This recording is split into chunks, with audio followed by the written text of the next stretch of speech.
Esta audición es para conocer a uno de los tantos hombres que tiene el Chaco, que día a día lo van construyendo, lo van haciendo, y uno pasa y ve edificios, cosas, situaciones que van cambiando y dice, ¿y esto quién lo hace? Y es la gente que trabaja todos los días. Y bueno, ¿por qué no se la da a conocer? Bueno, ese ya es un problema aparte. Quizás no se lo dé a conocer porque no conviene a los grandes intereses. Esto es lo que vamos a hacer nosotros hoy, entrevistando a una de esas personas que cuando damos su nombre, sí, lo conozco. ¿Y qué hace? Mirá, me ayudó en tal fecha, me aportó una relación, gracias a él mi hijo menor consiguió un trabajo, el otro consiguió otra cosa, pero son ese grupo de la sociedad, ese motor de la sociedad. Y cuando digo ese motor de la sociedad, quiero compararlo a cuando uno va a comprar un automóvil.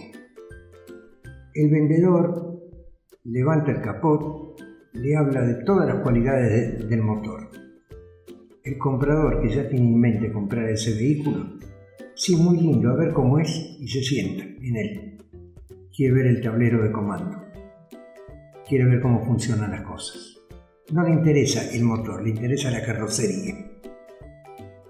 Y bueno, hay periodistas que son más curiosos, otros menos.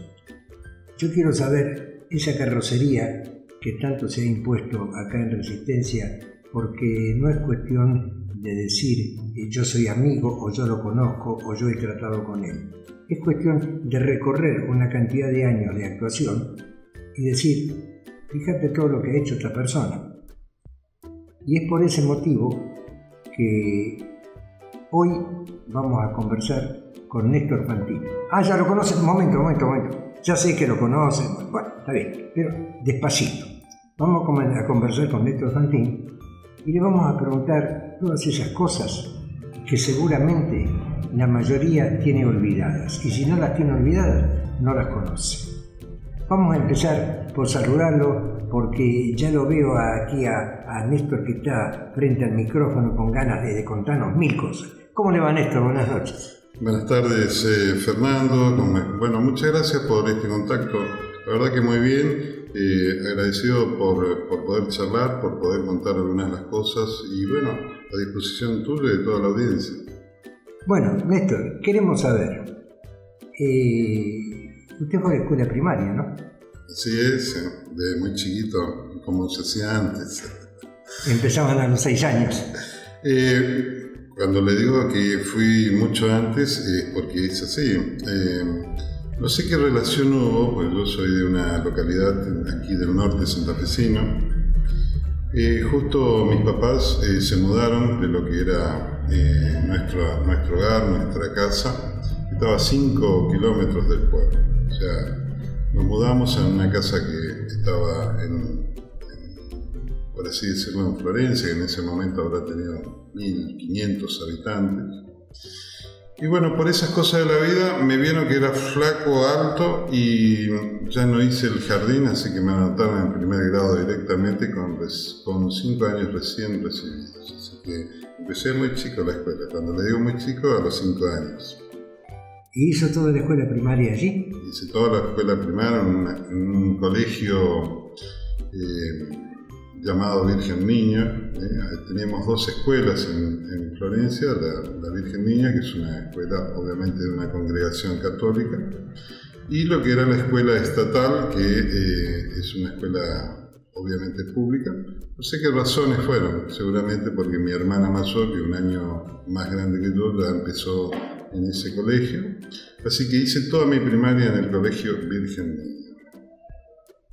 ¿Y qué le quedó de ese colegio primario? ¿Alguna maestra? ¿Alguna travesura que ha hecho seguramente? Miles, acuérdese usted que en esa época, como es, íbamos caminando, era el turno mañana, así que Florencia es toda una zona en ese momento, estaba el auge de la caña de azúcar, digamos, hasta el año 80. Vivió todo lo que era la caña zafrera, digamos, estaba todo impregnado con eso. Mis papás y mis tíos eran productores de caña de azúcar, así que nosotros hacíamos ese proyecto más o menos entre 10 y 12 cuadras, que todos los días a la mañana, obviamente, transcurríamos. La verdad que para mí, que me acostumbré a vivir en la zona semi-rural, digamos, empezar la escuela fue toda una experiencia, era bastante, diríamos, poco sociable, digamos, cuando uno se cría, digamos, con pocas personas a su alrededor o solamente los fines de semana con el contacto con las familias. Para mí empezar ese proceso, la verdad que fue algo muy lindo, y obviamente los recuerdos yo me acuerdo que teníamos una canchita de fútbol ahí, así que eso era la debilidad nuestra. Llegábamos una media hora antes, siempre, digamos, al colegio, porque era el momento que nosotros podíamos utilizar sin que nos llamen la atención o que obviamente podíamos jugar, ya que los recreos eran muy cortos, eran 5 o 10 minutos en ese tiempo. Entonces aprovechábamos, y en invierno me acuerdo que era una cosa, terminábamos hasta la rodilla como esmojados con la helada, con lo que eran esos fríos, y la verdad que estoy lleno de recuerdos, obviamente tratando de hacer un esfuerzo de acuerdo a lo que vos me vas preguntando al respecto. ¿De qué maestra se acuerda especialmente?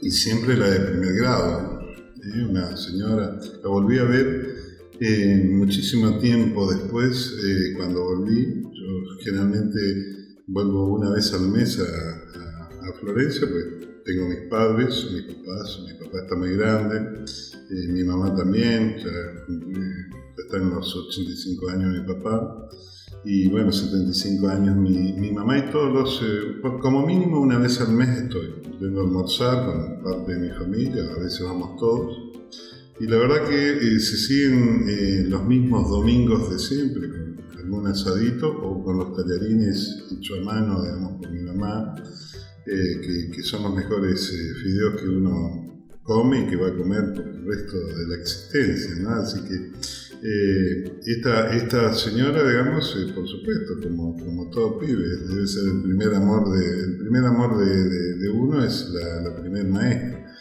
Y la verdad que con una dulzura tremenda, digamos, nos fue llevando a ese mundo de lo que es la educación formal, ¿no? Cuando uno viene de tantas otras cuestiones, siempre, digamos, mi mamá había terminado la secundaria, así que nos ayudaba, nos daba una mano. Mi papá, digamos, siempre comenta que llegó a sexto superior, digamos, así que para nosotros fue, digamos, siempre la apoyatura, digamos, el rol y el nivel, digamos, de las maestras. No se conocían los paros, no se conocían días, digamos, que faltaran. Realmente el amor y vocación, digamos, de esa mujer, por supuesto, del resto que después me tocaron, pero siempre me acuerdo de ellas. Quiere decir que la maestra de primer grado le quedó grabado hasta el día de hoy. Sí, seguro.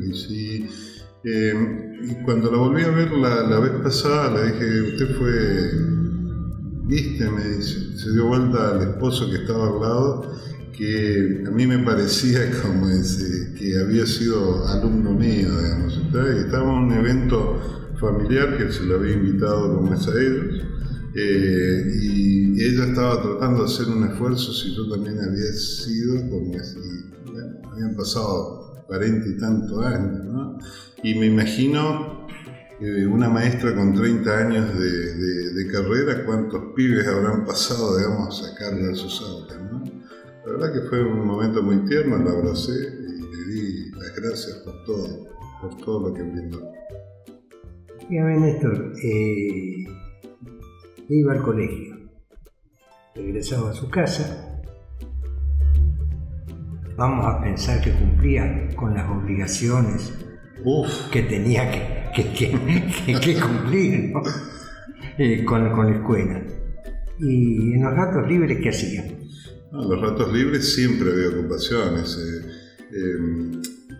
Yo era el segundo hijo, soy el segundo hijo, pero el primer varón. Mi hermana mayor es mujer, así que, bueno, a mí me tocaba todas las otras funciones. Así que de pequeño aprendí a acompañar a mi papá, a hacer algunas labores en la casa. O sea, yo era el responsable, digamos, desde que pude agarrar una asada, una pala, era el responsable de la quinta, por ejemplo, ¿verdad? Entonces uno fue aprendiendo. Veníamos, no había siesta, ¿no? Y como es, salvo en verano, digamos, en invierno volvíamos y comíamos y bueno, a la quinta o a carpir. No había desmalezadoras.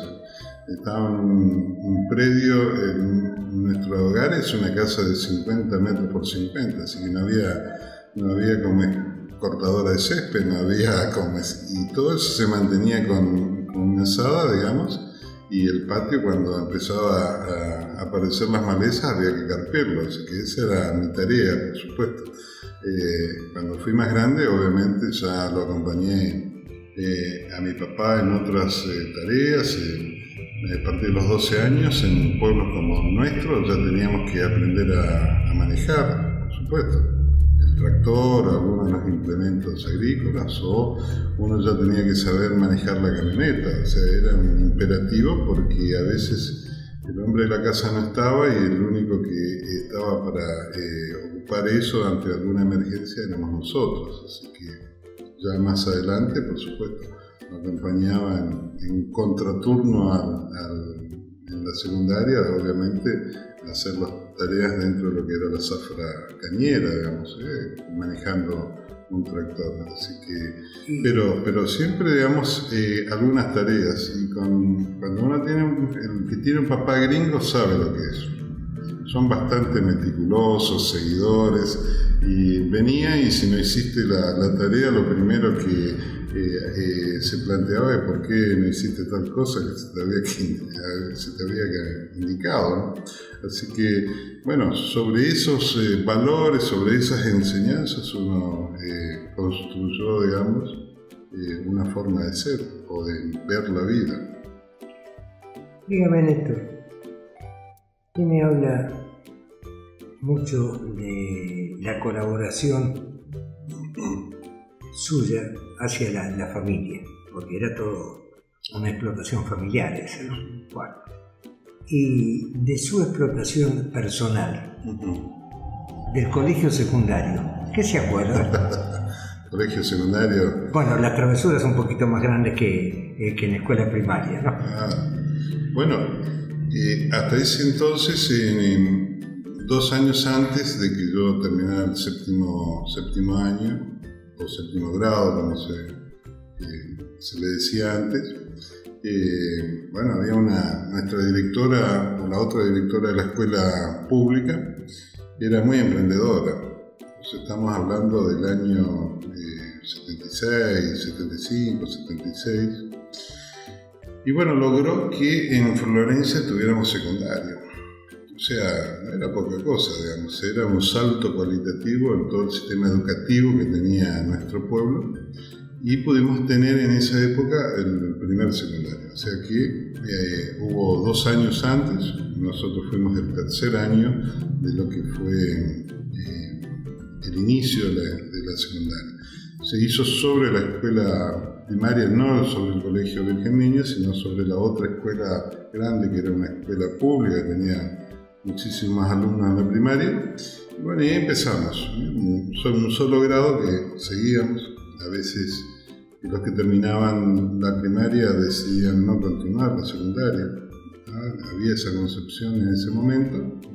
Y ahí nos juntaban aquellos que salían de la escuela pública, de lo que era y lo que veníamos del Colegio Virgen Niña, que era un sistema semipúblico, ¿no? Una forma de gestión semipública. La verdad que empezamos unos años eran nocturnos, entrábamos a las poquito antes, 6 de la tarde y salíamos a las 10:30 de la noche. Después fuimos turno más vespertino porque me acuerdo, digamos, que en algún momento vinieron y construyeron algunas aulas, entonces pudimos cambiar y entrábamos a las 2 de la tarde y salíamos a las 6, 7 de la tarde. Así que de ahí, digamos, los turnos tarde, los turnos noche, uno se puede imaginar lo que uno va aprendiendo. Desde alguno que hacía saltar el fusible porque teníamos una prueba que no estábamos en condiciones. Y bueno, los mejores recuerdos porque obviamente ahí hicimos todo lo que eran nuestras amistades, aprendimos deportes, empezamos a incursionar. Recuerdo, digamos, que formamos por primera vez un club de voleibol, que era un deporte que no se conocía. Con eso, en las intercolegiales pudimos llegar a ser campeones a los 2 años a nivel provincial. Pudimos ir a los Juegos en el Embalse Río Tercero, la primera vez que yo salí no solamente de mi provincia, sino de mi pueblo. Una experiencia muy linda, digamos, así que ahí obviamente los mejores recuerdos, todas las travesuras, las peleas, las discusiones que tienen que ver, digamos, con esa etapa de rebeldía, por supuesto, y la verdad que nosotros pasamos una instancia muy maravillosa. Teníamos además un arroyo que pasa por Florencia que tenía su balneario, así que todo el grupo de jóvenes era una sana diversión. ¿Qué año corría? Y estamos hablando que yo terminé la secundaria en el año 81. 81. Así que del 77 al 81, en pleno proceso militar, por supuesto, hicimos la secundaria. Algunas cosas ni nos enterábamos, por supuesto, y me acuerdo que en el año 80, cuando estábamos en cuarto año, vino una delegación del ejército con soldados, y bueno, ellos construyeron 2 o 3 aulas, así que por supuesto, tuvieron un par de meses ahí, tuvimos algunos inconvenientes. Me acuerdo que se enojó un subteniente una vez que tuvimos un suceso ahí y bueno, nos reunió a todos en el aula y nos llamó la atención por qué habíamos tomado algunas actitudes. No sabíamos qué estaba pasando y bueno, uno ya por ahí empieza a ver, que teníamos como todo grupo, ¿no? Había algunos que tiraba la piedra y escondía la mano y otros que poníamos la cara por el resto, así que en ese momento me acuerdo que fue una de las cuestiones donde yo tomé un poco la posta y la representación de mis compañeros, y casi de igual a igual con un subteniente que era bravo, ¿no? Que era bravo, como decía después. Cuando pasaban los años, alguno me dijo, ¿vos te acordás, digamos, eso? Mira que éramos locos, y no teníamos, locos e inconscientes, le dije yo.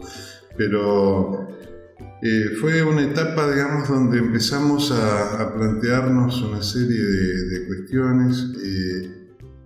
Yo escuchaba mucho radio porque, me acuerdo que era el tiempo que solamente se pasaba música en castellano, había temas que estaban prohibidos. Y bueno, nos juntábamos para ver cómo podíamos escuchar esa música. En un marco, digamos, donde había una sensación de un miedo imperante y que nunca pudimos terminar de interpretar qué estaba pasando en esa época dentro de lo que era nuestra propia localidad. 2 minutitos con respecto a la formación cuando salió de la localidad y vino. ¿Usted es contador? Contador. Cuando se vino para el Chaco, acá se residió. Sí. Bueno, y su llegada a la juventud y familiarmente su conformación de familia, ¿cómo se inició? ¿Cómo no? Bueno, después de eso, finalizado el colegio secundario, insistió en seguir estudiando. ¿Qué le va a hacer? Y dijo, yo voy a administrar empresas. Y qué mejor que ser contador público. Dijo, voy a entrar en la intimidad de cada empresa. voy a tratar de descubrir qué es lo que anda mal para corregirlo y hacerlo bien. Pero antes de entrar a eso, quiero saber dónde fue a estudiar de contador, dónde se recibió y qué amigos sacó de esa universidad. Bueno, llegaba el año 81, estábamos terminando, yo tenía 16 años, era el más chico de toda la promoción. Y bueno, un día vinimos acá y miramos, alguien nos invitó, vayan, tienen que ver qué es lo que van a hacer. Mi hermana mayor había decidido quería ser abogada, tenía que venir a Corrientes. Y pues esas cosas del destino y también de la formación de cada familia, le dijeron, no, vos has estudiado docente, tenés esto. Una decisión bastante controvertida, digamos, de la formación de cada una de las... Y se fue para Villocamp, ¿no? Y después me tocó a mí. Entonces en ese tiempo, digamos, estábamos muy metidos en el tema del vóley, digamos, y la verdad que en la parte educativa no me estaba yendo muy bien. Lo cierto es que terminamos sin mucho sobresalto y un día vinimos acá al Chaco, miramos un poquito todas las carreras y volví y le dije, bueno, yo quiero ser contador. Si usted me pregunta hoy qué yo pensaba que era ser contador, no tenía la más pálida idea. Pero bueno, tomé esa decisión, mi viejo se sentó frente a mí y me dijo, bueno, mira, yo tengo algo de confianza en vos, pero no todo. Te voy a dar un año de chances para que vos me demuestres que realmente querés estudiar. Y si no te va bien, te volvés y te venís a cosechar algodón acá en Florencia. Claro, taxativo. Por supuesto, era un tiempo, en el año 82 se rendía examen de ingreso, algunos no saben todavía qué es lo que eso significa. Era una universidad cerrada, se rendía concurso, se rendía, por supuesto, tenías que rendir y además había cupo. Eran 2.000 personas, imagina, y solamente había lugar para 350. Los 100 primeros, olvídate, porque eran ocupados por los egresados directamente del liceo de estas escuelas secundarias que en ese momento tenía el ejército, las fuerzas armadas. O sea que para los 2.000 nos quedaban 250 lugares. Así que, bueno, claro, tenía que prepararme. Y teníamos un gran amigo, el profesor de matemáticas, porque se rendía matemáticas e historia. Bueno, en esos 5 años fuimos excelentes jugadores de truco en la secundaria. Nos fue muy bien, todo en el tema de probabilidades lo manejábamos muy bien, pero cuando entramos a hablar de logaritmos, de trigonometría, de fracciones, la verdad que teníamos poco. Nos preparamos entre 4 compañeros que vivimos esos 3 meses de preparación, así que le dimos con mucho esfuerzo y énfasis. Vinimos y obviamente rendimos y nos fue bastante bien, así que pudimos pasar eso. A mí me gustaba mucho la historia, saqué casi 100 puntos y en matemáticas con 75 puntos, así que estuve ahí en la mitad del lugar, obviamente, digamos, con la alegría. Cuando volví de eso, lo veo a mi viejo y le digo, mira, mi viejo, acá está. Esto es la primera prueba que yo quiero ver. Me sentó de nuevo y me dijo, lo único que te voy a pedir a partir de ahora, 2 cosas. Bueno, ¿cuáles son? Que no te dejes la barba, me dijo, y que no te hagas político. Le erró lejos en las 2 cosas.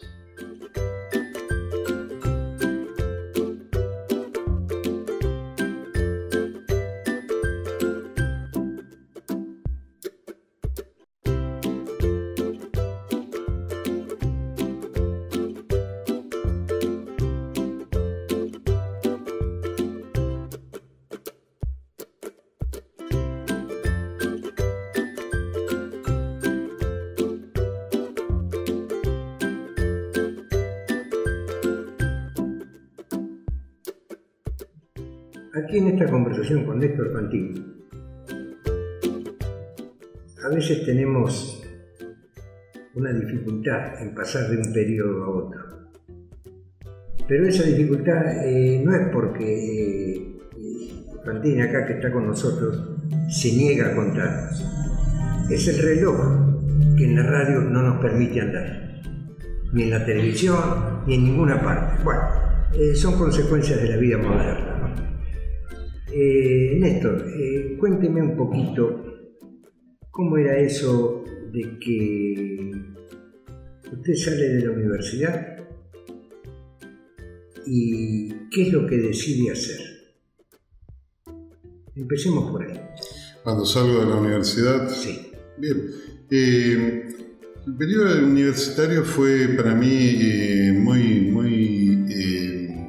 fue una vorágine. La verdad que cuando yo llego acá empiezo el primer año, como me va medianamente bien, de 6 materias, como termino aprobando 4, pero estábamos en el año 82, Malvinas, amigos que se habían movilizado. Si bien yo era el más chico, digamos, estamos hablando de que había ya gente con mis compañeros que eran clase 62, así que estaban alistados. La verdad que era una discusión y un debate sobre todo de lo que estaba pasando.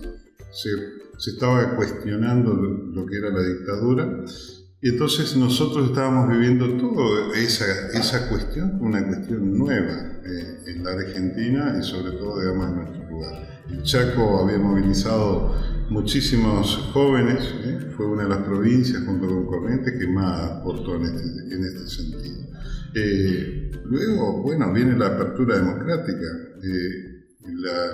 Haber perdido la guerra generó la apertura, entonces la presencia en la provincia de políticos que después dio lugar a las elecciones en el 83, a uno le fue llamando la atención. Yo tenía esa impronta que venía de mi casa, donde la dictadura había hecho esto de que, señora, usted sabe que está haciendo su hijo. Entonces, cada vez que me veían, mis viejos me decían: no te metas en política, no te metas en política, no sabés con quién, ojo con quién te juntás. Pero eso, y por supuesto algún bicho que uno ya viene en la parte genética, por estas cosas que ocurren, porque mi familia nunca había hecho política, eran laburantes, campesinos, pequeños agricultores, luego fueron medianos ganaderos. Venía con esa formación. Entonces, si bien a mí me costaba esto, cada vez trataba de incursionar mucho más. Me llevó mucho tiempo, me llevó muchos sinsabores, una pelea muy grande con mi familia, de que en algún momento me dijeron, bueno, o la política o la universidad. Y a eso yo le decía, no, la universidad y la política. Dio lugar a que casi 2 años no hablara con mis padres, por ejemplo, ¿no? Y en eso uno hoy recopila un poco, fue, digamos, generando y marcando una impronta dentro de mi propia personalidad, me fue modelando. Y si hoy uno me pregunta por qué decías eso en ese momento, y bueno, porque me salía de mí adentro. Así que eso retrasó un poquito también, un par de años que no me recibí, pero bueno, casi a los 27 años recién cumplidos, yo egreso como contador público en el mismo mes, ya con Cristina, mi compañera, que la conocí en la universidad, en la Facultad de Ciencias Económicas. Y bueno, a partir de eso empezamos a ejercer como contadores. Habíamos hecho distintas cosas, ella había tenido algún tipo de trabajo y yo también. Me acuerdo que tuve también mi época de periodista, fui movilero cuando se utilizaban esos handy enormes, digamos, y la verdad que siempre también mirando hacia la función que realizaban los medios de comunicación. Así que en el año 92 me recibo, en febrero me acuerdo, me recibo de contador y empezamos a trabajar para establecer nuestro propio estudio contable junto con Cristina. ¿Y posteriormente qué pasa? Posteriormente, bueno, nosotros fuimos cautivados en su momento por Raúl Alfonsín, así que fuimos militantes de la Franja Morada en la universidad. Y eso nos formó en la idea de la universidad libre, la universidad gratuita, de la reforma del 18, de una universidad que fue modelo en Latinoamérica. Hoy hay países como Chile todavía se discute que la universidad no tiene que ser gratuita, que tiene que ser arancelada. Entonces, obviamente, cuando salimos de eso, nos costó un poco, pero empezamos a incursionar en política en la Unión Cívica Radical. El año 92 nos dimos, empezamos, fue una oportunidad, fueron años muy buenos para los contadores, no así tanto para la sociedad, pero hubo, acordémonos que estábamos en el gobierno de Menem, aparece Cavallo, y establece una serie de requisitos desde la FIP que nos permitió a nosotros que cualquier comerciante, que cualquiera que esté en una actividad económica o de servicios o productiva, recurra a un contador. Llegó un momento, me acuerdo que yo trabajaba hasta los días domingos. Tenía un par de clientes que los domingos a la mañana me traían sus papeles. Estaban verduleros, algunos transportistas, que era el único momento, me decían, bueno, los atendía los domingos a la mañana, era un tiempo de mucho trabajo. Y obviamente nos fue bien, fuimos mejorando económicamente, hasta que el año 94 un señor que era un ingeniero que era decano de la Universidad Tecnológica Argentina, Guillermo Agüero, ingeniero, me dice, ¿por qué no se suman? Ahí estamos armando junto a Ángel Rosas una nueva línea interna que se llama Convergencia.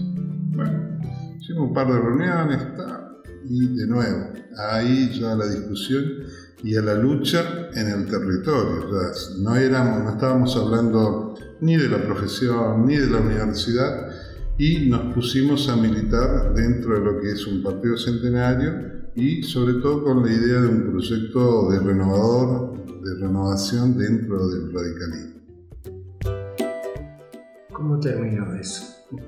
¿Cómo terminó? Avanzamos muy bien. En ese 94, 95 ganamos las elecciones internas en el circuito 5A. Establecimos un régimen de trabajo muy interesante.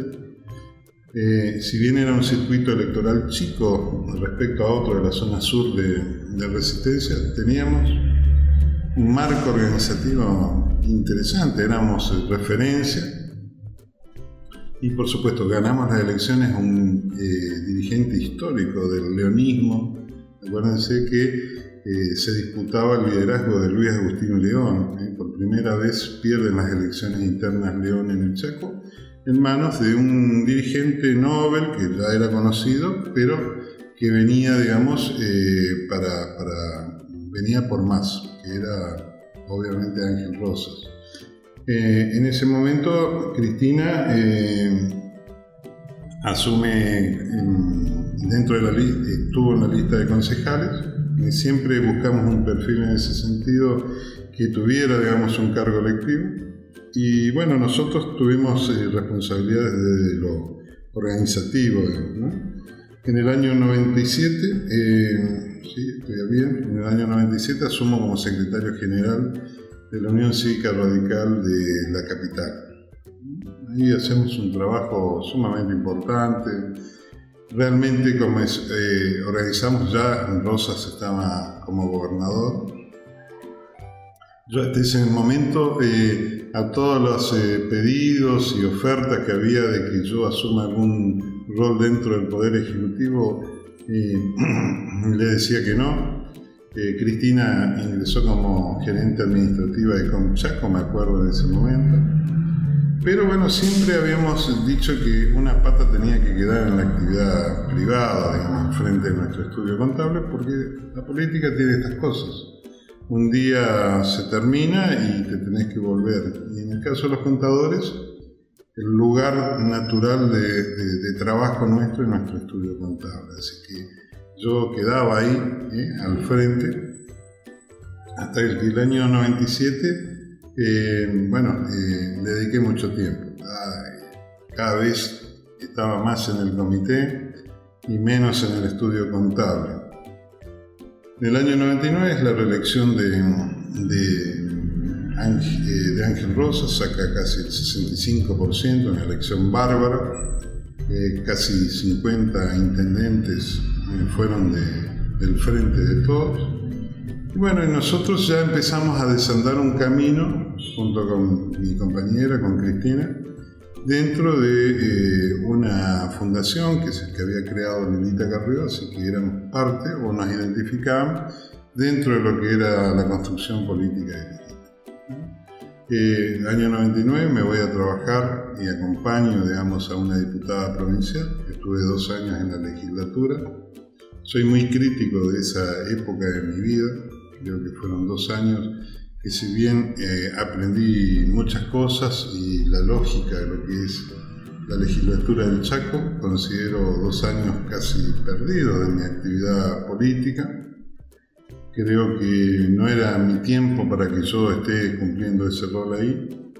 Bueno, finalmente en el año 2000, fines del año 2000, ya con De la Rúa, con las defecciones y las actitudes que había tenido como hacia su contrato electoral, emprendemos otro viaje. Después de 20 años de militancia, nos corremos hacia un nuevo proyecto que era en ese momento el ARI, que encabezaba Lilita Carrió.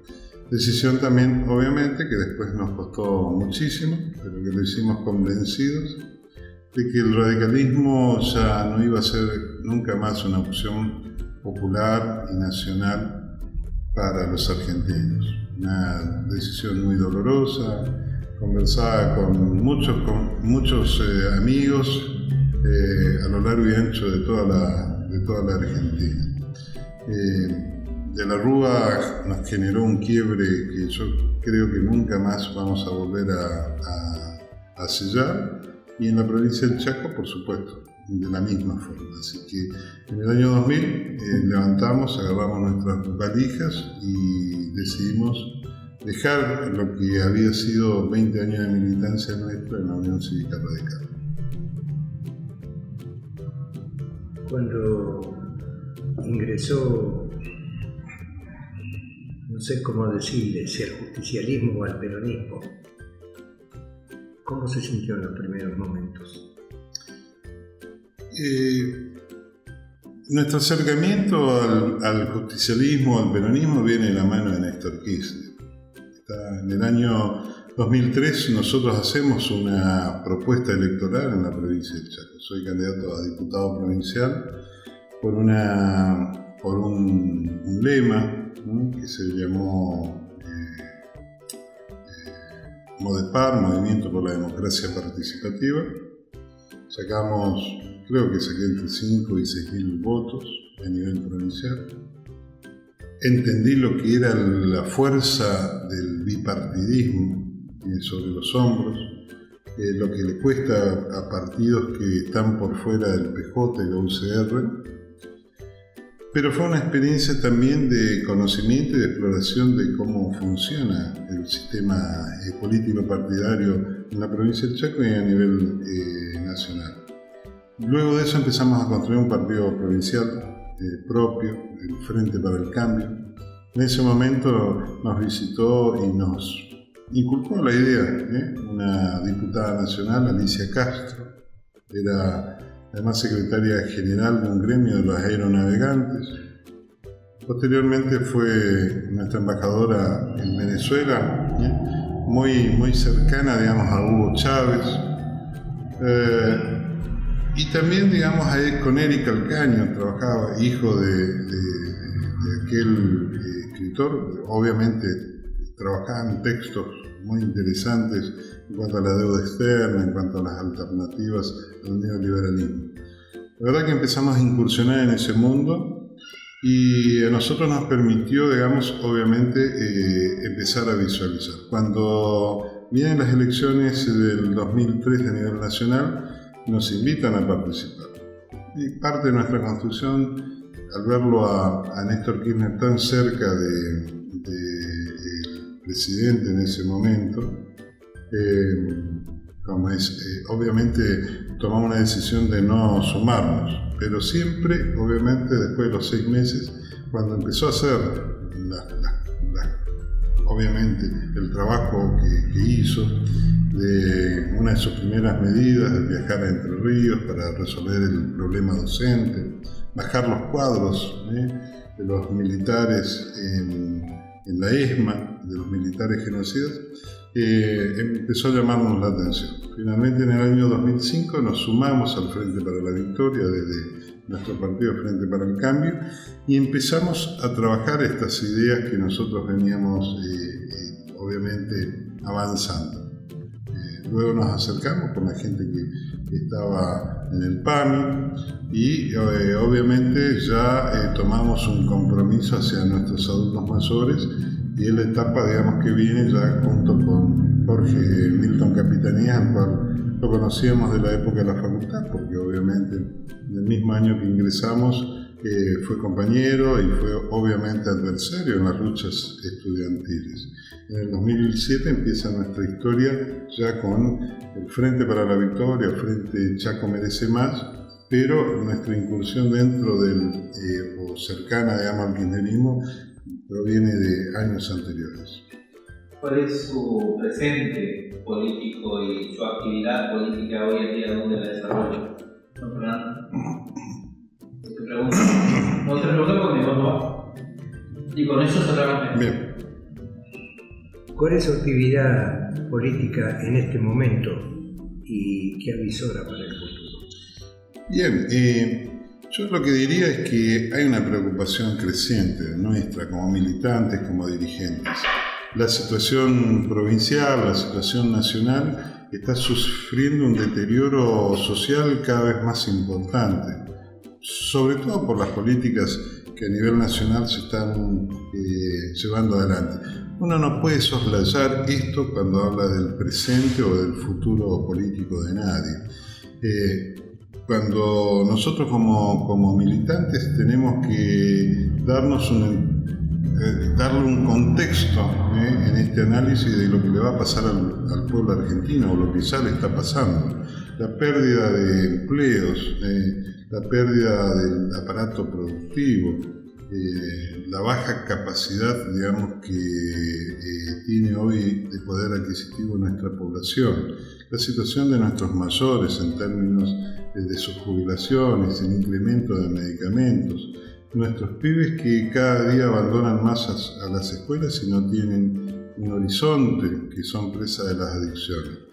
Creo que nosotros ahí tenemos que poner en marcha qué planteo en este tiempo podemos hacer. Y nos tenemos que poner al servicio de un proyecto superador. Ese proyecto superador a nivel nacional, obviamente, más allá de las candidaturas, está enmarcado en Cristina Fernández de Kirchner. Creo que la historia la va a reivindicar, que la historia la va a ir a buscar, no sé si para candidato o no, pero para construir un nuevo proyecto político. Y en la provincia del Chaco también. Yo creo y sigo creyendo en el gobernador Domingo Pepo. Creo que esto es importante decirlo, más allá de la avanzada judicial que está percibiendo sobre él y parte de sus funcionarios. ¿Y esto qué quiere decir? Quiere decir que si alguien hizo mal las cosas, tiene que rendir cuentas. Pero creo en su proyecto porque todos los días trabajo, todos los días me levanto con la idea de seguir avanzando en este tema. Por supuesto que uno tiene vocación política y quiere ir por más. Por eso trabajamos todos los días, desde esta subsecretaría del Ministerio de Seguridad, trabajando con los foros vecinales que cada día están más preocupados porque el delito crece, los arrebatos crecen, porque muchas de estas personas son empujadas a buscar ingresos o porque son presas de las bandas criminales que llevan adelante el consumo o promueven el consumo. Así que Yo simplemente me pongo a disposición. Por supuesto, somos un partido aliado, un partido que está en crecimiento, que tiene hombres y mujeres que vienen por más, pero que no lo podemos poner por fuera de lo que es un proyecto político. Y este proyecto político hoy está siendo rediscutido en la provincia del Chaco. Por eso lo estamos viendo a hombres como Capitanich, que encabeza una comisión de acción política, pero que lo hace en coordinación con el gobernador de la provincia. No hay doble comando en este sentido. Y nosotros ahí, creo, cuando uno ve que ya hay lanzamientos de candidaturas, creo que tenemos que ser respetuosos de los dolores y de lo que está sufriendo nuestro pueblo. Tenemos que pensar más en lo colectivo y menos en lo individual. Tuve la intención con esta conversación que hemos mantenido con Néstor Fantín de que el pueblo lo conozca un poquito mejor, que sepa de dónde viene y algunos aspectos de su vida. Nos ha quedado, por supuesto, el tiempo siempre es el gran dictador en todos los medios de comunicación. Nos ha quedado, por supuesto, la tarea que está realizando ahora, que sabemos que es mucha, pero que preferimos que él nos la cuente. Con esto que les hemos transmitido a nuestros oyentes, vamos a cerrar por el día de hoy y próximamente vamos a hablar de la tarea que Fantín está realizando en la subsecretaría que tiene a su cargo, que precisamente es una subsecretaría donde es casi comparable, yo diría, a una sala de guardia.